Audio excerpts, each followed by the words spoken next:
Good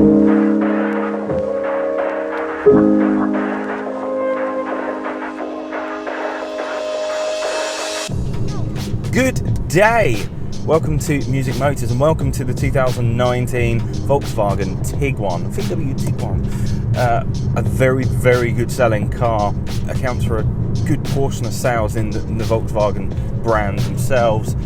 They've sold over 3 million of them since they were launched back in the mid to late 2000s. And the newest version runs on a platform which we can now see in things like Polo, Golf, the Sat, Arteon, Touran. It's using that same platform underneath, like a lot of manufacturers are going with, because it means that the cost of the vehicle is considerably lower. Now this one's powered by an intelligent 1.5 litre petrol engine, produces 150 PS, 250 newton meters of torque.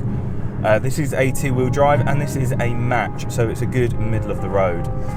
So in today's episode of Music Motors, I'm talking to you about the 2019 Volkswagen Tiguan, and just so you can get a bit more of an idea about what this car is, what it represents, what I think of it, and what it actually gets, fuel economy wise.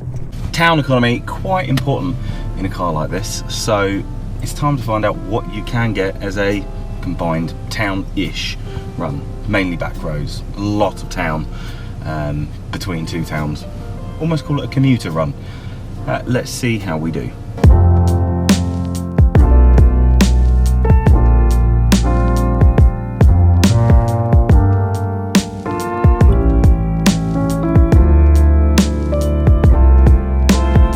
So that was 35.1 miles per gallon. Relatively unimpressed in that there wasn't loads of traffic, it was a lot of driving at about 30 miles an hour, so I expected more. But the redeeming quality is that the visibility is very good, the lock is very good, and there's enough power. But if you really want a bit more nip, go for the 2 litre diesel. That's my summary now. But otherwise, good job on a local-ish trip. Outside, the Tiguan has nice design language. It has Volkswagen design language, and that is without question. The previous versions of Tiguan weren't my favourite. They're a bit more rounded, too boxy, but this is definitely a lot more sleek. At the front end, you have the nice kind of harsher running lines, the only way I can put it. And it's a bit more abrupt than the previous generation. The previous generation had very bulbous headlights. There's no question, it definitely did. Whereas this is a lot more sleek, it's a lot more refined from a front end point of view. And even though this has somewhat candescent headlights, the surrounds themselves are very, very good. What you'll find then is that as you go down the side of the car, there isn't anything too shouty. It definitely says Volkswagen, and it's definitely design language that you'll see between Polo and Golf, and even up to like a Touareg, but it's nothing too distinguishable from the side, especially if you get one of these in an R-Line spec, to be able to differentiate between this and a Touareg. If you have a good R-Line Tiguan and you don't have a concept of distance between that and the Touareg, you will seriously be going, well, they look quite similar, because they do. The back end is nicely put together. It is a very well finished rear end of a car, nice light clusters, good lines, nothing too abrasive, and most definitely not an ugly vehicle. Aesthetically, it isn't ugly at all, and these alloys on the outside come as standard, even down to the very, very entry level model. A decent amount of kit is standard. In a car park, it will fall into that category of potentially getting lost among the crowd, because this SUV segment is very, very oversaturated, and a match doesn't have anything too much to shout about it, where an R-Line probably would. It is gig test time to find out how this does on a gig, on a daily point of view. So motorway, back roads, potential traffic, equipment in the back, all of my equipment I'll show you. It was actually surprisingly good at taking everything, although for the size of the vehicle you would expect that. So let's go, let's get to this gig, let's see how this Tiguan does.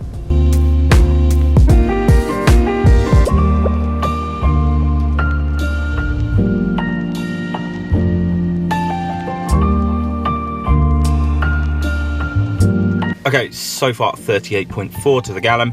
Decent, but considering what a petrol could get, I'm not completely sold. But it is comfortable, it is good to drive, the visibility is very good, great on the motorway. So now, gig time. Okay, gig done, home time. Couldn't show you the gig again this week because, well, I couldn't. So you'll just have to take my word for it that I was at a gig and I didn't just do this as a random drive somewhere. Time to drive home, time to see what the combined is, and I'll give you my thoughts, my overall impressions and thoughts of this car when I get there.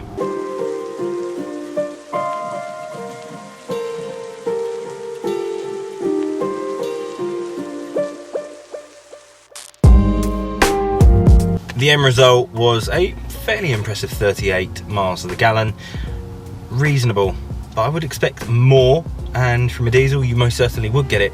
Aside from that, comfort wise very good, visibility very good, standard sound system great, heated seats essential at this time of year, but it does feel like a really lovely car to have on longer journeys, so quite impressed from that aspect anyway. Passes the gigging test, everything goes in the boot, can't really ask for more. When you get inside, it is typical Volkswagen build quality. It is refined, it is well put together. There are a lot of plastics, but they are not poor quality plastics by any means. They are extremely good quality plastics. And from an interior tech point of view, you do get a lot of standard. This infotainment system is very good, very easy to navigate. Does show fingerprints quite easily, slightly annoying, but gives you everything that you could, within reason, want. The standard sound system is relatively good. From a driving point of view, visibility is exceptionally good. Even though there is a slight bulge on the bonnet, it doesn't really detract from your road visibility. A pillar wise, nothing really gets in the way. B pillar wise, nothing gets in the way. Well, C pillar wise, it's just typical Volkswagen blind spot, which if you're used to, well, there's no issues in that. Passenger wise, they are relatively comfortable, especially in the back. Loads and loads of legroom. A boot which is reasonably sized, but could have done a little bit more. It definitely had less space than I was expecting. However, it did pass the gig test. It did pass the gig test with relative flying colours, but for the size of the vehicle, I just would have liked to and would have expected a little bit more. Finishing off on the inside, it is very quiet, it is very comfortable. The seats are very holding. And being cloth, it means in the cold weather like we've got now, we don't have to worry about getting in and freezing to death. On top of that, this also has a winter pack, which gives you heated washer jet nozzles, heated seats, and all those kind of bits and pieces. Interior wise, it is a nice build quality. It is quiet, it feels very well put together, and definitely looks like it will stand the test of time. However, my only criticism on top of that is that when I put this up against my own personal Volkswagen Passat, which is 8 years old, the interior hasn't progressed that much. So it's either that we are about to get a brand new design language, or my Passat's really ahead of its time. But that's it. Otherwise, the interior is lovely.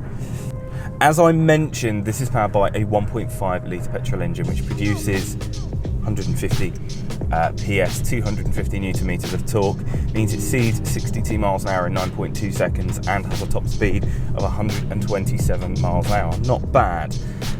However, one major factor which you need to bear in mind with this car is that it is an EcoBox petrol engine, which means whilst it is 150 PS, it isn't 150 PS off the bat, or very closely to putting your foot down.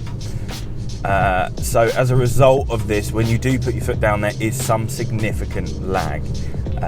Without the gearbox factor coming in, the gearbox again, BSG, but mapped for economy, you put your foot down, there's about a 3-second delay in the engine response, followed by usually a 2 to 3 second delay on the gearbox. As a result, if you catch the car at the wrong time and you absolutely floor it, and we counted this, at times you get a 6-second delay between foot down and go. So right now, whilst I'm behind someone, you'll hear this visibly. Only there's power coming in. That was a good 2.5 seconds because I'm already going. If you're not already going, it's a bit of a pain. However, when that power does come in, it is reasonable. It isn't underpowered at all. It's just getting going. Once you're going, it feels like a reasonably nippy car. It feels quite sporty at times. Back roads are quite fun. It does handle very smoothly, very composed, especially considering the type of vehicle it is. This isn't even a sport. This is just a a match. It's a normal, it's not supposed to be fancy in that driving style, and it does feel very good. The brake pedal feel is very good. If you're in sport and you catch the car on a good day, the throttle response isn't terrible, but that is the letdown of it. The throttle response is at times abysmal, but that's it. From a performance point of view, I like it. From an economy point of view, it's a big question mark for me, because it really does depend on the type of driving styles that you have.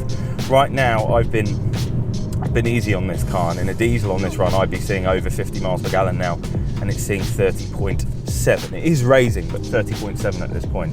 And it does have cylinder deactivation technology. When it deems that I don't need all 4 cylinders, it turns 2 off. Really cool. And you don't notice when it's doing it. There's no real audible difference, and there's also no judder. There's no delay in it coming from 4 cylinders to 2 cylinders and 2 cylinders back to 4. It does everything very seamlessly. On a run, you will see, if you're very lucky, 40 miles per gallon. However, Volkswagen claim you will see well over 40 miles to the gallon. I suppose it depends on your driving style and how much traffic you get. Around town, yeah, you will tend to see about 30 to the gallon, and that is worst case scenario. That is what Volkswagen say you will achieve. So they're being pretty truthful there. The fuel tank isn't massive, so as a result, as you go along, you look and go, I'm drinking a lot of fuel. This actually drinks fuel, in theory, at twice the rate of my Passat diesel, even though it has the same type of fuel gauge, which is really weird for me, because I'm used to seeing one notch being 50 miles, whereas in this car, one notch is 25 miles. It's the difference between a 60 and a 90 tank, and also this getting poorer fuel economy. What I will say is that now, having driven a 2-litre Tiguan, a manual 2-litre Tiguan, that for me was good. It was an R-Line as well, but that was very, very good. It felt very composed. It had torque. It went when it needed to go. It was really impressive, and that's kind of what I wanted from this. But if you are only driving around town, especially if you're going into towns with these ultra low emission zone coming in and anti-diesel zones, you can't own a 2-litre diesel, because they're trying to get rid of them. So this is fine, and the fuel economy is fine. But if you want something a bit more, shall we say, performance driven, weird as it is to say, a 2-litre diesel does a very, very good job of giving you that performance. Outside, I really, really like this car. It's got a charm that sets in on me. I do like the design language. However, at the front, the headlights are, in this spec, without any options on, absolutely incandescent. They are quite useless. So I would strongly advise not having the standard headlights, and definitely going for the optional LED headlights, basically. Otherwise, if you do much night driving, it does become a little bit boring. And it has automatic high beam, but it's a little bit slow to react in either direction.